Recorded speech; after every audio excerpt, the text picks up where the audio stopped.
Coral bleaching. This is a climate craze update on coral bleaching, and another You're Not Supposed to Know That video. If you heard about coral bleaching in the media, it's most likely a combination of propaganda and misinformation. So if you're interested in common sense and what the media refuses to admit, then let's get started. First, some common sense. Where do people go to see coral?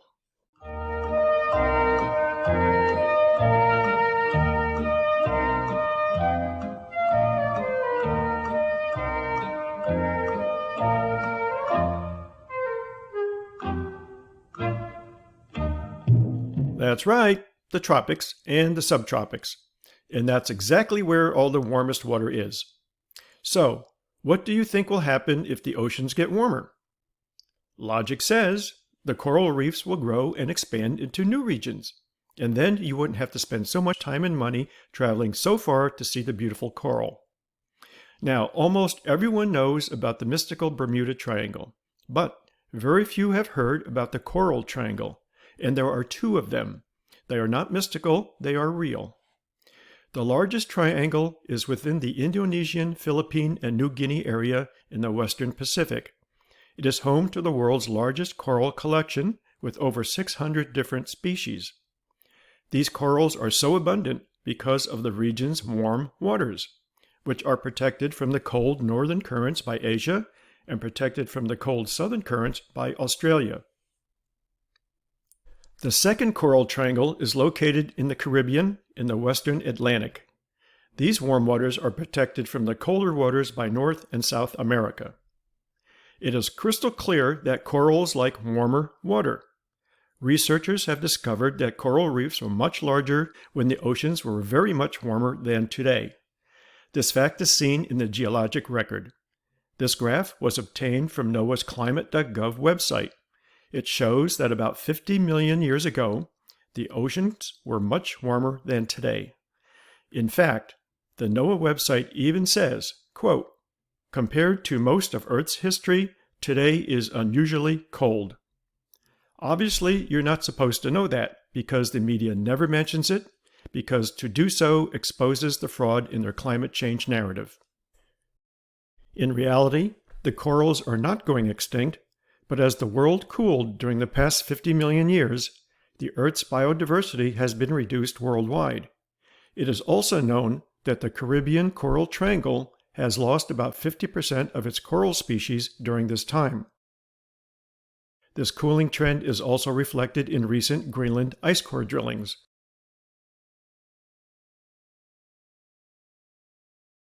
But over the shorter term, the little bit of warming we have gained is actually helping the corals to survive our relatively cold Earth. Remember, our current warming trend is due to our continued thawing out from the Little Ice Age over the last 300 plus years. And now for the fun part, coral bleaching. Coral bleaching has nothing to do with Clorox or biochemical dyeing. That is fake news. When corals bleach, they are undergoing a wardrobe change. That's right, folks, a wardrobe change. When corals bleach, they are just changing their wardrobe in a biochemical fashion in order to adapt to environmental change. This even happens to me, except it's in a totally physical sense. While enjoying the great outdoors in my fossil fuel manufactured pup tent, I'll sometimes step outside to change my wardrobe to accommodate weather and temperature changes. As I remove my clothes, those Martians who are watching my every move with their telescopes will exclaim, "Climate craze is bleaching again. He's gonna die. Oh my gosh, he's suffering from too much carbon dioxide or some other idiotic climate change narrative." And then when I put on a different set of clothes, then they say, "He's recovered from a near-death experience." But with the corals, they are not changing clothes, they are changing their symbiotic relationship with different algae. Algae is their wardrobe, which gives corals their vivid colors. Corals are part of the jellyfish family, and they are naturally translucent. Depending on the ocean's temperature and salinity, they absorb certain algae. This algae not only gives the corals color, but more importantly, algae enables a symbiotic relationship. The algae use photosynthesis to create food for the corals, and in return, some coral waste products are consumed by the algae. Now, when the corals encounter certain temperature, salinity, or other environmental changes, they eject the current algae populations, and thus the corals lose their colors and become naked or bleached. Bleaching is completely natural and has been going on for millions of years, which is why corals have been able to survive longer than the dinosaurs. Once bleached, those corals simultaneously put up vacancy signs for new algae, but only for the algae that better accommodate the ongoing environmental change. To help attract the right algae, sometimes the bleached corals will emit a fluorescent glow, much like the neon vacancy sign seen at the local Motel 6.